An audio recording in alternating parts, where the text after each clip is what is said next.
Audencia, spécialisée dans la formation des responsables de demain et l'accompagnement de la transformation des entreprises, vous présente le gros mot de l'écho.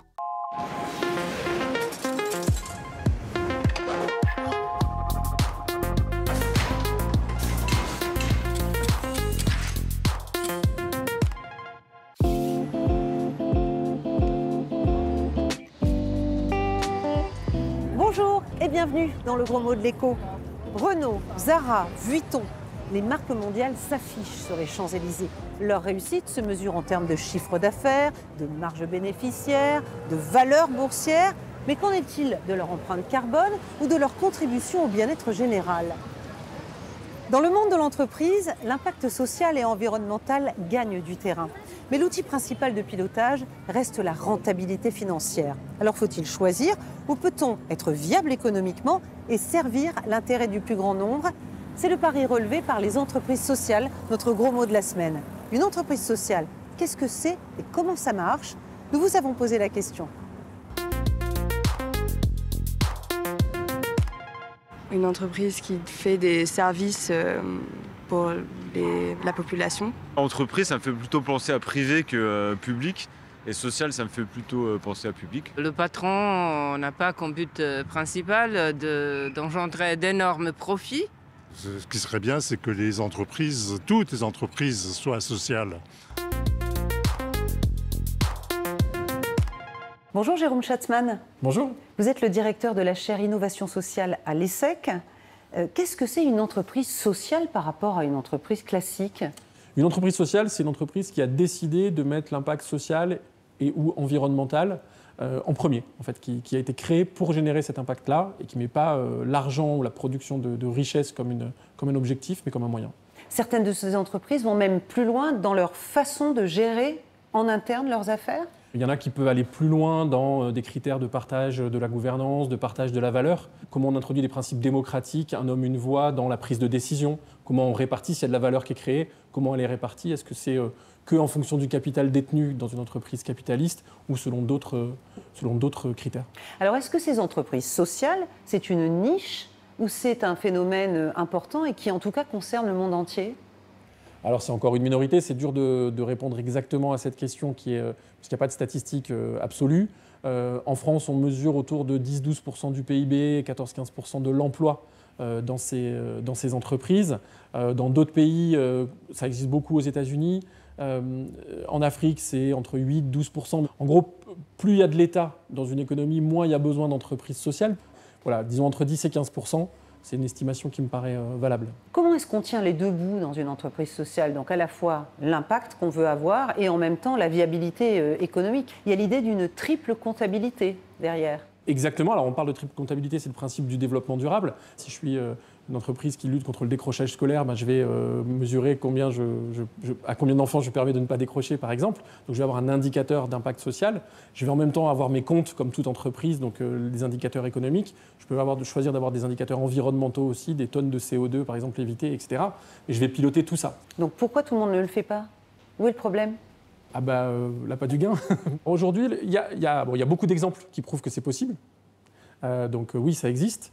Après, le gros enjeu, c'est que tout cet impact qui est produit, tous ces problèmes qui sont réglés par ces entreprises, aujourd'hui, ne sont pas rémunérés. Si on prend l'exemple d'une entreprise qui travaille sur le bien vieillir et qui permet de garder des gens à domicile plus longtemps, il y a une partie de cet impact qui est d'éviter des journées d'hôpital. Ça a une valeur économique.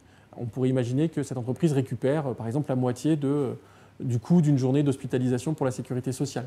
Est-ce que ce n'est pas un dévoiement tout ça ? Est-ce que monétiser l'impact, ce n'est pas remettre l'argent d'abord ? Alors je ne crois pas du tout. Si on essayait de tout monétiser, je pense qu'effectivement on serait dans une sorte de financiarisation de l'impact qui serait dommageable. Mais si on se dit qu'il y a des choses qu'on ne veut jamais monétiser, des choses autour du bien-être, autour du lien social, on ne va pas chercher à mettre une valeur dessus. Par contre, il y a des choses où on peut le faire. Et quand on peut le faire et qu'on peut reconnaître finalement le travail qui est fait, la valeur sociale qui est créée, moi je trouve que c'est une bonne chose, surtout si ça permet de développer ces entreprises sociales. Merci beaucoup Jérôme Schatzman pour ces explications. Merci à vous. En France, les entreprises sociales représentent au moins 10% du PIB et 10% des emplois. Mais 8 sur 10 ont choisi un statut d'association ou de coopérative. Bref, elles sont à but non lucratif. D'autres ont préféré le statut d'entreprise commerciale. Elles doivent donc lever des fonds et à terme dégager des bénéfices. C'est le cas d'Alenvie, cofondé par 3 diplômés d'HEC. Leur but, améliorer la prise en charge des seniors en perte d'autonomie, un enjeu sociétal, puisqu'en 2030, les plus de 60 ans seront plus nombreux que les moins de 20 ans dans la population française.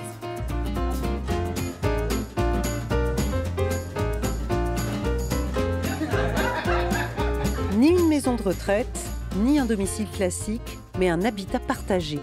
La Maison des Roses a ouvert ses portes début 2022. Les 8 pensionnaires qui y résident sont tous des clients de Bien commun, un des services proposés par Alenvie. Tous souffrent de problèmes cognitifs, ils ne sont plus autonomes. Je me couche heureux et je me relève heureux. Au milieu, je ne sais pas ce que je fais. Oui, puis on est une bande de copains aussi. Ça aide. Ici, chacun sa chambre et chacun son rythme. Pas d'heure de réveil imposée. Les auxiliaires de vie s'occupent du ménage, de la lessive, de la toilette ou des repas. Elles accompagnent 24 heures sur 24 les colocataires. Elle me donne mes médicaments en temps et en heure. Quand j'oublie de pendant trop longtemps de prendre ma douche, elle me le rappelle. Des soins au quotidien et du lien. Pour Fatima et ses collègues, le plus important, c'est peut-être l'accompagnement moral et psychique des personnes âgées. Le fait de rester seul, même si on n'a pas un problème de cognitif, ça travaille.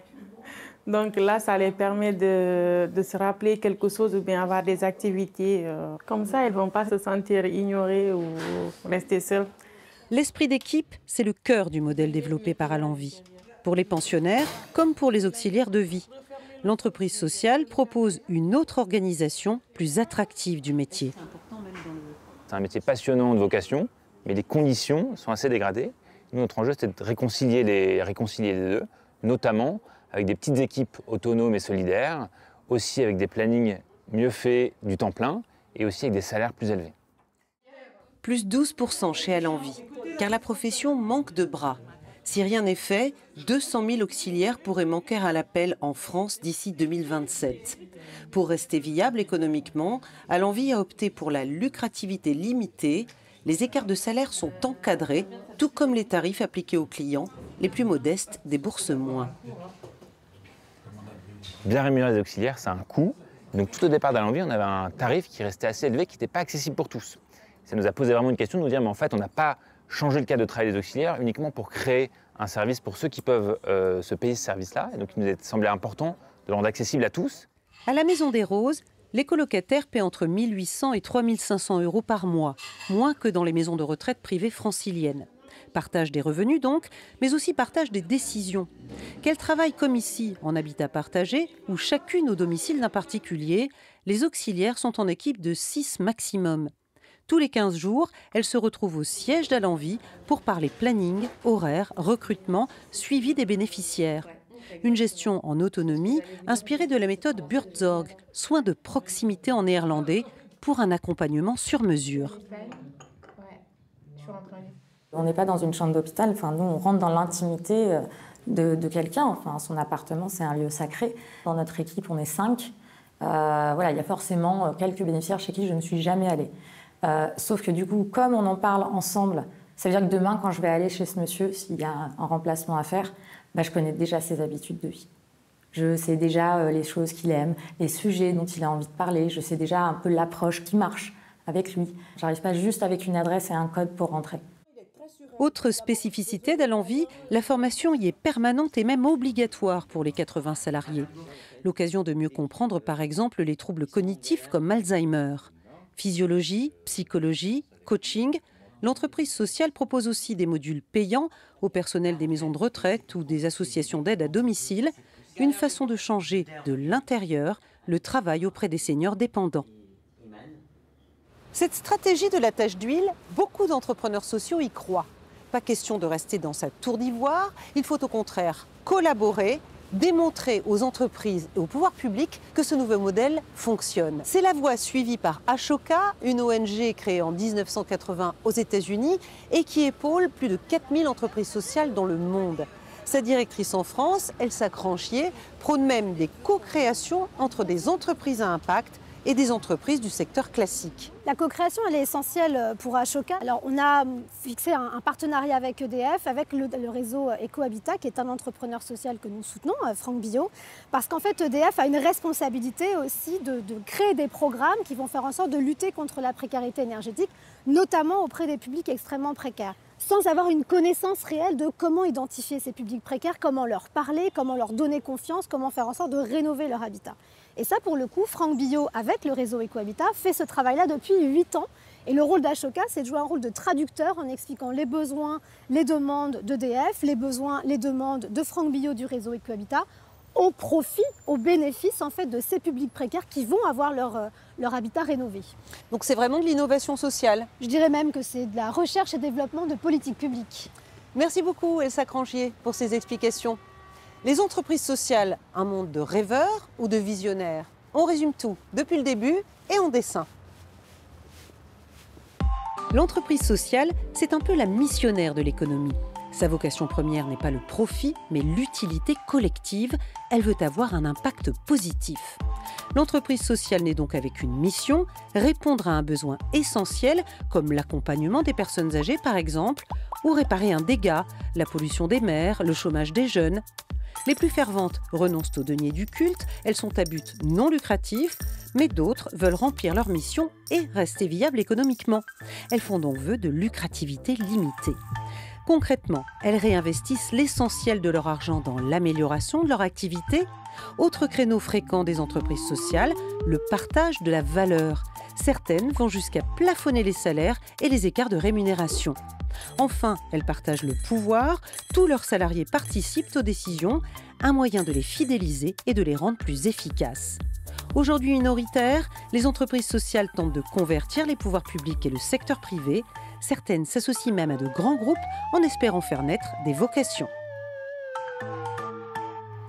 Et c'est la fin de cette émission sur les entreprises sociales. Peut-être de quoi donner quelques idées ou faire naître quelques vocations.